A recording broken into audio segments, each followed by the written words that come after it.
Assalamualaikum warahmatullahi wabarakatuh. Selamat datang kembali di channel Restu Horor. Apa kabar teman-teman semua? Semoga kalian dalam keadaan sehat, baik, dan tentunya dimudahkan segala urusannya oleh Tuhan Yang Maha Esa. Amin amin ya robbal alamin. Pada kesempatan kali ini seperti biasa saya akan membawakan sebuah kisah yang berjudul Dendam Yuni, wanita yang dibunuh oleh kekasihnya. Sebelum masuk ke ceritanya, bagi teman-teman yang baru bergabung di channel kami, jangan lupa klik tombol subscribe-nya dan juga lonceng notifikasinya. Like juga video ini agar kalian semua tidak ketinggalan cerita-cerita menarik dan terbaru, tentunya dari channel kami. Terima kasih. Tak usah berlama-lama lagi, langsung saja kita masuk ke ceritanya. Yuni masih ingat betul rasa sesak di dadanya sejak hari ibunya dimakamkan. Bukan hanya karena kehilangan, tapi karena setelah itu, hidup terasa seperti ditutup pintunya satu persatu. Ayahnya jatuh sakit tidak lama kemudian saat itu. Awalnya hanya batuk dan demam, lalu berlanjut ke rawat jalan. Sampai akhirnya harus bolak-balik rumah sakit. Setiap lembar kertas resep berubah menjadi angka, dan setiap angka berubah menjadi beban yang menempel di kepala Yuni kemanapun ia pergi. "Bayarnya bisa belakangan ya mbak," kata petugas administrasi suatu sore sambil mendorong berkas ke arahnya. Nada suaranya datar seolah itu adalah hal biasa. Yuni hanya mengangguk meski ia tahu belakangan berarti itu adalah hutang baru. Ia bekerja di pabrik dengan jam yang panjang, masuk pagi pulang malam. Tubuhnya lelah tapi pikirannya lebih-lebih lagi. Ketika di bus pulang, Yuni sering menunduk diam mendengar percakapan orang lain tanpa benar-benar menyimak. Kadang ia memejamkan mata bukan untuk tidur tapi untuk menahan pusing yang datang tiba-tiba. Gajinya hanya cukup untuk makan dan juga ongkos, tapi selalu kurang untuk rumah sakit. "Apa kita berhenti obat dulu ya, Nduk? Bapak nggak mau nyusahin kamu." "Pak, jangan ngomong gitu, Pak. Bapak nggak usah pikirin ini semua. Nanti biar Yuni yang cari cara." Ayahnya hanya diam, tatapannya kosong ke arah dinding. Yuni tahu ayahnya merasa bersalah, tapi Yuni juga tahu kalau bukan dia yang bertahan, tidak ada lagi yang bisa diandalkan. Sementara di sisi lain, gosip pun kini mulai beredar tentang Yuni yang pulang malam, tentang Yuni yang sering terlihat sendirian, tentang Yuni yang dianggap tidak punya siapa-siapa. Yuni mendengar semuanya tapi memilih diam. Ia tidak punya tenaga untuk menjelaskan apapun kepada orang lain. Suatu sore saat Yuni duduk di bangku depan rumah menunggu ojek, seorang pria tiba-tiba berhenti di depannya. Ia memakai motor tua, jaket hitam, dan wajah yang sudah dikenal oleh warga sekitar. Dia adalah Hendra. "Kamu Yuni kan?" katanya sambil mematikan mesin motor. "Iya." "Ayahmu sakit ya?" "Dari mana kamu tahu?" "Yun, kamu ini kecil ya. Semua orang tahu kali." Nada bicara Hendra santai, tidak mengancam, tidak mendesak. Ia duduk di bangku ujung tanpa diminta. Yuni merasa tidak nyaman, tapi ia memilih tidak langsung pergi. "Aku dengar kamu sering ke rumah sakit. Pasti capek kan?" Yuni tidak menjawab, ia hanya menunduk memainkan ujung tas kerjanya. "Gini, kalau soal uang, aku bisa bantu kamu. Gimana?" ucap Hendra saat itu. Kalimat itu membuat Yuni terdiam, bukan karena senang, tapi karena takut berharap. "Bantu? Bantu gimana?" Hendra pun langsung merogoh saku jaketnya, mengeluarkan beberapa lembar uang. Ini dulu, buat bayar obatnya." Yuni menatap uang itu lama, tangannya tidak langsung bergerak. "Ya udah, nanti aku ganti," katanya dengan cepat seolah ingin memastikan.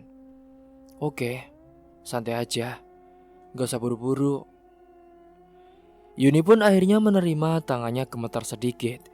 Ia tidak menatap wajah Hendra saat itu juga. Ia hanya memikirkan ayahnya yang saat ini sedang menunggu obat. Sejak hari itu Hendra kini beberapa kali datang. Kadang membawa uang, kadang membawakan beras atau kebutuhan dapur. Ia selalu dengan sikap yang sama, tenang, tidak banyak bicara, tidak juga menyinggung apapun selain kesehatan ayah Yuni. Yun, sekarang kamu gak usah mikir macam-macam dulu. Aku bantu kamu karena aku mau, kata Hendra suatu malam saat Yuni hendak menolak uang lagi. Tapi mas, aku gak janji apa-apa loh. Ya gak apa-apalah, aku ngerti sama kamu, jawab Hendra. Namun Yuni tetap merasa ada sesuatu yang mengganjal. Setiap lembar uang yang ia terima terasa berat. Ia mencatat sendiri dalam kepalanya berapa uang yang harus ia ganti. Ia pun kini mulai menyisihkan gajinya, meski itu berarti ia sendiri sering menahan lapar. Sementara di sisi lain kini warga pun mulai memperhatikan hubungan mereka berdua. Itu Yuni kok sering bareng Hendra ya? Pantesan bisa ke rumah sakit terus, sahut yang lain saat itu. Yuni mendengar kabar itu dari tetangga. Malam itu ia tidak bisa tidur, ia duduk di samping ayahnya. Ia mendengar nafasnya yang berat saat itu. Pak, kalau nanti Yuni telat pulang, Bapak jangan khawatir ya Pak. Iya, kamu jaga diri aja. Jangan mikirin Bapak terus. Bapak gak apa-apa. Bapak sehat di sini. Ucapnya saat itu. Keesokan harinya Yuni mencoba mengembalikan sebagian uang ke Hendra. Mereka bertemu di depan rumah. Ini dulu ya mas, kata Yuni sambil menyodorkan amplop kecil. Hendra pun tersenyum tipis. Kamu hitung-hitung banget sih Yun. Aku gak mau merepotkan mas. Hendra menerima amplop itu tapi tatapannya berbeda dari biasanya. Ia menatap Yuni lebih lama dan juga lebih diam. Kamu takut ya? Aku minta macam-macam. Aku cuma mau jelas mas. Udah tenang aja Yun. Aku gak maksa kok. Namun setelah itu Yuni merasa jarak mulai berubah. Kini cara Hendra memandangnya lebih sering, cara bicaranya pun lebih menekan. Kamu pulang jam berapa? Kenapa? Ya, biar aku tahu aja. Siapa tahu kan, aku ingin ajak kamu jalan. Yuni tidak menjawab, ia merasa dadanya kembali sesak, seperti dulu saat menerima uang pertama kali. Bedanya sekarang perasaan itu bercampur dengan rasa takut yang belum punya nama. Di sisi lain ayahnya pun kini kembali harus masuk ke rumah sakit. Biaya kembali menumpuk, Yuni berdiri di lorong rumah sakit dengan punggung menempel di dinding. Tangannya mengepal, matanya menatap lantai. Ia tahu ia sedang terjebak di antara dua pilihan yang sama-sama berat. Menerima bantuan dari Hendra dan menanggung rasa tidak aman, atau menolak dan membiarkan ayahnya tanpa perawatan. Ketika malam turun, Yuni duduk sendiri di teras rumah. Lampu depan menyala redup, suara jangkrik terdengar dengan jelas. Di kejauhan saat itu motor berhenti. Yun, ada apa lagi sih mas? Ketika saat itu, Yuni yang sudah menjawab pun ia menutup matanya sebentar, menarik nafas panjang lalu berdiri. Kenapa mas? Udahlah, aku mau pergi aja. Seiring berjalannya waktu, Yuni mulai merasakan perubahan itu pelan-pelan, tanpa tanda yang jelas. Awalnya Hendra hanya pertanyaan yang terdengar biasa, tentang jam pulang, tentang siapa yang mengantar, dan juga hal-hal yang lain. Yuni yang selalu menjawab seperlunya, ia mengira itu wajar. Ia mengira Hendra hanya ingin memastikan bantuannya tidak sia-sia. Namun lama-lama pertanyaan berubah menjadi perintah. Kamu, kalau pulang jangan malam-malam. Terus, gak usah ya, bonceng-bonceng sama lelaki lain. Aku kerja shift ya mas, jadi aku gak bisa pilih. Kamu kenapa sih? Kok ngatur-ngatur hidupku? Kita kan gak ada hubungan. Hendra terdiam saat itu, tatapannya tidak seperti biasanya, lebih lama, lebih menekan. Sejak hari itu Yuni mulai menjaga jarak, ia tidak lagi menerima uang tanpa alasan yang jelas. Ia mencatat setiap rupiah yang masuk lalu berusaha mengembalikan sedikit demi sedikit. Setiap amplop yang ia serahkan terasa seperti usaha melepaskan diri. "Ini cicilannya," kata Yuni saat menyerahkan uang. "Jadi kamu gak percaya sama aku? Aku cuma mau beres, Mas. Aku lelah ya, dituntut ini itu." Di sisi lain Hendra merasa apa yang ia lakukan tidak dihargai. Ia tidak pernah menganggap dirinya orang baik. Ia tahu masa depannya tidak jelas, tapi untuk Yuni, ia merasa sudah memberikan segalanya demi dapatkan cintanya. Ia rela meluangkan waktu, uang, dan juga keberanian menghadapi omongan orang. Namun kini ia mulai merasa berhak. Namun sikap dari Yuni tetap pada sikapnya. Ia tidak pernah menerima cinta dari Hendra sejak awal. Mereka pun tidak pernah mengucapkan janji, tidak pernah meminta lebih. Semua bantuan yang diberikan oleh Hendra ia terima karena keadaan, bukan karena perasaan. Ia merasa perlu menjelaskannya sekali lagi. "Dra, sini, aku mau ngomong sama kamu. Jadi, sebenarnya aku dari dulu gak pernah janji apa-apa ya. Iya, aku tahu. Tapi sekarang rasanya beda, Mas. Aku udah gak nyaman lagi sama kamu. Apalagi sifat kamu yang itu." Hendra hanya mengangguk, namun sejak itu, kini caranya berbicara berubah. Ia lebih pendek, lebih keras, kadang diselipkan sindiran. Namun ia tidak berhenti dan tidak menyerah untuk mendekati Yuni. "Kamu itu cantik, Yun. Banyak yang mau." Namun Yuni tidak menanggapi. Sementara di sisi lain, kini Satria dan Anton mulai sering muncul. Mereka saat itu duduk di warung, tertawa keras dan menyebut nama Yuni seolah itu hal biasa. Itu cewek yang sering sama Hendra kan?" kata Anton suatu sore. Hendra tersenyum tipis, ia tidak membantah, ia membiarkan. Tekanan makin terasa ketika Hendra mulai meminta Yuni mengakui hubungan mereka di depan umum. Padahal jelas-jelas mereka ini tidak pernah ada status pacaran. "Biar orang gak ngomong macem-macem ya. Ayo." "Tapi aku gak mau ya, Mas." "Kenapa sih?" "Ya, karena kita kan gak ada hubungan." Jawaban itu membuat Hendra diam lama. Yuni melihat rahang yang mengeras. "Kamu malu sama aku?" "Bukan itu, Mas. Aku cuma jujur." Sejak saat itulah Hendra mulai mencoba mengatur hidup Yuni. Ia melarang Yuni berbicara dengan beberapa orang lelaki. Ia juga mengomentari pakaian Yuni. Ia muncul tiba-tiba di depan pabrik. Yuni merasa langkahnya semakin sempit saat itu. Di sisi lain, Yuni yang saat ini semakin fokus melunasi hutang. Ia pun bahkan menambah jam kerja di pabriknya. Ia selalu lembur. Ia mengurangi makan, ia menahan lelah. Ia ingin semua selesai, ia ingin kembali hidup tanpa rasa diawasi. Hendra pun kini mulai merasa kehilangan kendali saat itu. Ia ingin menunjukkan pada teman-temannya bahwa Yuni, wanita cantik dan juga baik hati itu miliknya. Namun bukan karena cinta yang tenang, tapi karena gengsi. Karena ia tidak ingin terlihat kalah dengan temannya itu. Suatu sore saat Hendra mengajak Yuni ke warung tempat Satria dan juga Anton biasa duduk. "Yun, ayo kita ke aku." "Kemana?" "Udah sebentar aja." Di warung itu suasana ramai, tawa keras terdengar. Satria dan Anton menyambut dengan sorakan kecil. "Wah, ini dia nih yang kita tunggu."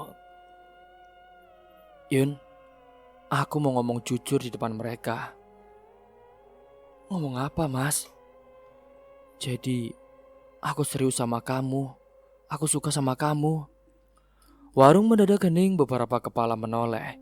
Yuni merasakan panas di wajahnya. Semua orang menanti jawaban dari Yuni saat itu. Dan kini, "Aku gak bisa, Mas." "Kenapa?" "Aku gak mau sama kamu." Kalimat itu keluar tanpa ragu, tanpa jeda. Beberapa orang langsung tertawa kecil. Satria pun menunduk. Anton mengusap wajahnya. Mendengar penolakan itu, Hendra terdiam, wajahnya merah. Tatapannya langsung berubah. "Jadi, selama ini aku apa, Yun?" "Kamu orang yang bantu aku, Mas. Dan aku akan ganti semuanya."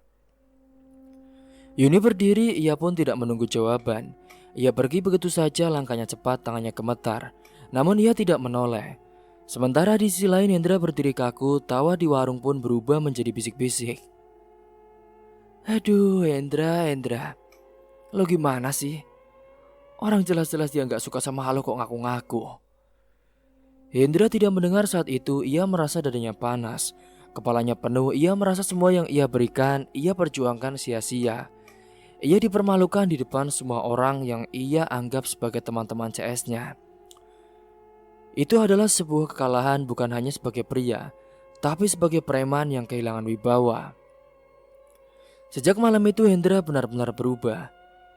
Ia yang dulu terkenal sangat preman berandalan, bahkan tobat, ia kini kembali ke kebiasaan lama itu. Ia kini nongkrong sampai larut, minum mabuk-mabukan, marah tanpa alasan, memalak dan lainnya. Ia tidak lagi berbicara dengan nada tenang. Setiap kali nama Yuni disebut, wajahnya mengeras. Ia benar-benar merasakan sakit hati. Sementara di sisi lain kini Yuni memilih menjauh. Ia menghindari jalan yang sama, ia menolak bertemu. Ia fokus bekerja, ia yakin kejujuran adalah satu-satunya cara untuk menyelamatkan diri. Namun di dalam hatinya ada rasa tidak tenang yang terus tumbuh. Setiap kali melangkah pulang ia merasa ada mata yang memperhatikannya. Setiap suara motor membuatnya menoleh. Yuni benar-benar harus berhati-hati dan ia kini hanya fokus untuk memberikan kesehatan dan obat bagi ayahnya.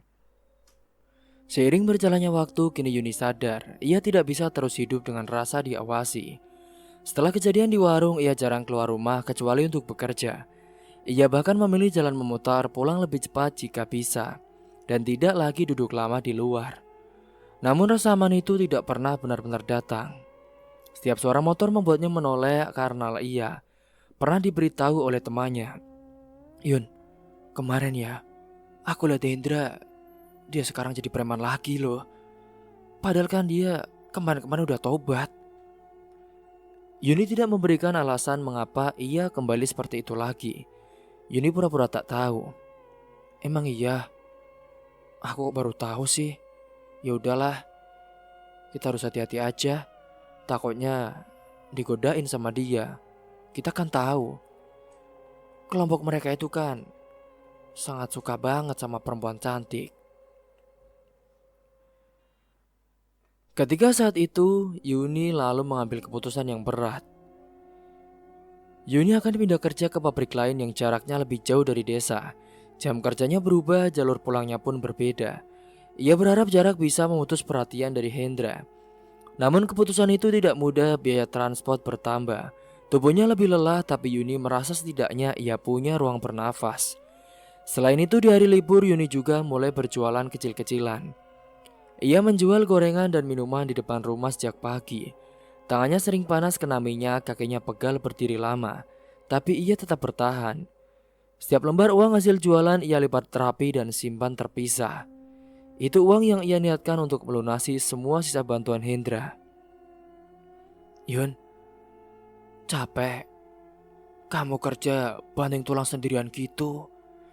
Ibu kasihan lihatnya Yun. Gak apa-apa bu, ini semua demi bapak, biar bapak cepat sembuh. Ayahnya yang melihat semua itu dalam diam, ia tahu anaknya berjuang terlalu keras. Maafin bapak ya Yun. Ini semua salah bapak. Udah pak, bapak gak usah maksain diri. Di sisi lain Hendra pun kini mengetahui kepindahan itu dari orang lain. Ia mendengar Yuni tidak lagi bekerja di pabrik lama. Saat itu, ia juga tahu Yuni kini sering berjualan. Bagi Hendra itu bukan usaha mandiri, itu tanda Yuni ingin melepas penuhnya.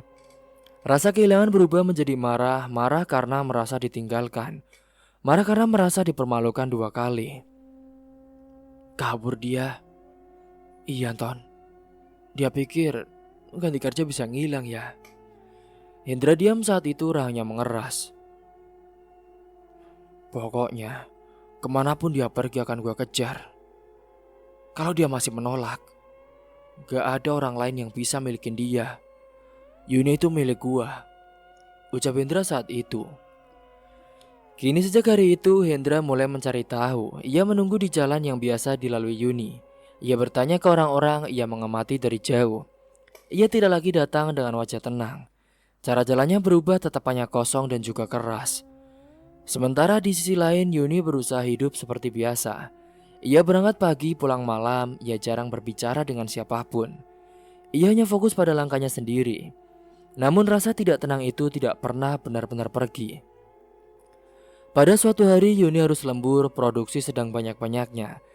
Jam pun menunjukkan hampir tengah malam saat ia keluar dari pabrik. Hujan turun deras sejak sore saat itu. Tidak ada kendaraan yang berhenti, Yuni pun kini memutuskan berjalan kaki demi bisa sampai ke rumah dan memberikan obat untuk ayahnya. Ia berjalan melewati jalan kecil yang memotong kebun agar lebih cepat. Sementara di sisi lain, Hendra ternyata sudah menunggu bersama kedua temannya, Satria dan juga Anton. Mereka berdiri di pinggir jalan gelap, lampu jalan itu mati. Hujan menutupi suara langkah. Yuni berjalan cepat, jaketnya basah. Tasnya ia peluk dengan erat. Ia merasa jalan itu terlalu sepi ketika ia mendengar langkah di belakangnya. Tubuhnya langsung menegang. Yuni. Suara itu memanggil. Yuni berhenti sesaat lalu melanjutkan langkahnya. Yun. Ia pun berbalik dalam cahaya lampu yang redup. Ia melihat Hendra dan dua orang lain. Jantungnya berdegup dengan keras. Apalagi sih mas? Aku mau kita ngobrol. Udah ya mas, aku gak mau sama kamu. Gak usah kejar-kejar aku terus. Satria pun melangkah ke samping menutup jalan. Anton berdiri di belakang, Yuni sadar ia terjebak. Kalian mau apa ya? Kalian gak usah ikut-ikutan urusan kami. Lepasin aku mas, lepasin, teriak Yuni. Hendra yang saat itu mendekat pun berucap, udahlah tenang, kamu yang bikin ribut. Yuni berusaha lari, tangannya ditarik. Tasnya jatuh, ia menendang mencakar dan berteriak sekuat tenaga. Hujan pun menelan suaranya, jalanan itu tetap kosong. Kamu itu cantik Yun, tapi sayang kamu bandel, ucapnya sembari memegang bagian-bagian dari Yuni. Jangan sentuh aku. Hendra tidak menjawab saat itu, ia pun menarik Yuni ke arah kebun. Tanah licin membuat Yuni jatuh beberapa kali. Tubuhnya diseret, Yuni pun saat itu terus melawan. Lepasin mas, lepasin, tolong. Ia menggigit memukul tapi ia tidak berhenti. Diam ya kamu, kupukul kamu kalau gak diam. Mereka pun sampai di gubuk tua yang hampir roboh ketika membawa Yuni. Atapnya bocor, tanah di dalam becek. Yuni pun didorong masuk ke dalam gubuk itu. Pintunya ditutup. Di dalam gubuk itu Yuni masih melawan. Ia berdiri dengan tubuh gemetar menatap mereka satu persatu. Udah ya, karena kamu udah menolak cintaku. Tapi malam ini kita harus bercinta. Kamu pasti gak menolak kan? Mas, jangan lakuin ini ya mas. Udahlah, anggap aja ini untuk membayar hutang-hutang kamu kepadaku. Tapi aku ganti pakai uang mas. Semuanya tolong, jangan lakuin ini mas. Jawaban itu membuat Hendra tersenyum dingin. Kamu pikir kamu gampang? Sudahlah, kamu nikmatin aja malam ini. Apa yang terjadi setelah itu membuat Yuni kehilangan hitungan waktu. Setelah ia digilir dengan paksa, ia dipukul ketika berusaha berdiri.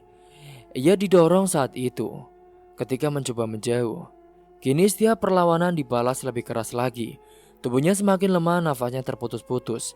Namun Yuni tidak berhenti berkata tidak. Mas, aku bukan barang ya. Jangan pernah sentuh-sentuh apapun dari aku. Coba saja lawan, kalau kamu bisa. Namun ketika itu, Hendra yang sudah tak sabar, ia pun langsung melakukannya. Sementara Satria dan juga Anton memegangi Yuni. Hujan di luar semakin deras, suara air jatuh menutup suara di dalam gubuk itu. Ketika tubuh Yuni akhirnya tidak lagi kuat berdiri, ia pun terjatuh di tanah, pandangannya kabur. Tangannya gemetar saat itu. Tega kalian, tega, ucap Yuni. Sementara di sisi lain rasa takut kini mulai masuk. Bukan takut pada Yuni tapi takut pada akibat. Indra, cukup Dra. Kita kebablasan. Dia udah diem nih, lihat. Darahnya keluar banyak nih. Gimana?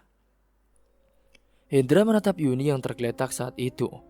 Wajahnya tegang, nafasnya berat. Aduh, gimana nih? Kalau dia ngomong, kita bisa habis. Mereka pun kini panik. Yaudah, kita atur strategi dulu. Biarin dia atur nafas. Tega ya kalian. Tega kalian udah merusakku, ucap Yuni saat itu yang sudah sekarat. Hendra pun terdiam sesaat. Kita gak bisa ninggalin dia gini. Terus gimana nih bos? Mereka panik. Pikiran mereka kacau, tidak ada yang berpikir jernih. Di sudut gubuk 2 itu ada karung goni bekas. Hendra pun menunjuknya. Pakai itu aja. Hah? Maksudnya bos? Yuni mencoba bergerak saat itu. Kalian mau apa-apain aku? Kalian mau apa? Jangan ya. Namun tidak ada yang berhenti. Dalam keadaan hujan dan gelap saat itu, Yuni dimasukkan ke dalam karung setelah batu diambil dari luar sebagai pemberat. Karung diikat erat, mereka pun menggotong karung itu menuju sungai. Yuni yang sudah dipukul dan tak sadarkan diri, membuat ia hanya pasrah. Tanah licin membuat langkah mereka terhuyung air sungai coklat dan deras. Tanpa banyak bicara, karung itu pun dilempar. Air menelan semuanya. Keesokan paginya, Yuni hilang tidak pulang. Ayahnya yang menunggu di depan rumah sejak subuh pun kini tetangga mulai bertanya-tanya. Pak, Yuni kemana pak? Kok saya lihat-lihat bapak sendirian terus? Saya nggak tahu pak. Bu, saya juga bingung. Saya mau nyari. Badan saya nggak bisa jalan, kurang fit. Kini pabrik pun mengatakan Yuni pulang lembur. Tidak ada yang tahu setelah itu. Kampung mulai bicara, ada yang bilang Yuni kabur. Ada yang bilang Yuni punya masalah, tidak ada yang tahu kebenarannya. Sementara ayah Yuni yang duduk diam di ruang tamu, tangannya gemetar. Yuni gak pernah pergi tanpa bilang saya. Bapak yang sabar ya pak. Semoga anak bapak cepat ketemu, ucap para tetangga yang mencoba menenangkannya. Kini saat itu ketika hilang berita dari Yuni, Raka pun pulang ke desa dengan langkah cepat dan wajah lelah. Kabar tentang Yuni sampai kepadanya lewat telepon singkat dari tetangga. Tidak ada penjelasan jelas, hanya satu kalimat yang terus terngiang di kepalanya. Yuni belum pulang kah? Sejak turun dari kendaraan, Raka langsung merasakan suasana yang berbeda. Rumahnya tampak sepi, ayahnya duduk diam di kursi kayu, menatap lantai tanpa berkata apa-apa. Pak, sejak kapan Yuni gak pulang pak? Sejak malam hujan itu, dia bilang lembur. Raka tidak banyak bicara, ia saat itu melihat tas Yuni yang masih tergantung. Sandalnya masih di tempat biasa. Raka tahu, adiknya tidak pernah pergi tanpa pamit. Ia juga tahu Yuni bukan tipe orang yang menghilang begitu saja. Kini gosip-gosip pun yang beredar di kampung tidak ia dengarkan. Ia memilih memperhatikan hal-hal kecil yang sering diabaikan oleh orang-orang. Sementara di sisi lain, Raka mulai bertanya orang-orang yang ia temui. Ia tidak bertanya dengan nada menekan. Ia mendengarkan lebih banyak daripada berbicara. Dari satu orang ke orang lain, ia mendapat potongan cerita yang tidak utuh. Tentang Hendra, tentang penolakan di warung, dan juga tentang Yuni yang pernah pindah kerja. Tentang malam-malam itu, Raka berpikir dan mulai menyusun apakah itu berjalan dari satu. Ketika saat itu Raka mendengar nama Gilang disebut beberapa kali. Gilang adalah pemuda bisu yang jarang keluar rumah. Raka pun mendatangi rumahnya pada sore hari saat itu. Gilang terlihat gelisah ketika melihat Raka berdiri di depan pagar. Gilang, aku kakaknya Yuni, kata Raka pelan sambil menunjuk dadanya. Gilang menatapnya lama, tangannya gemetar.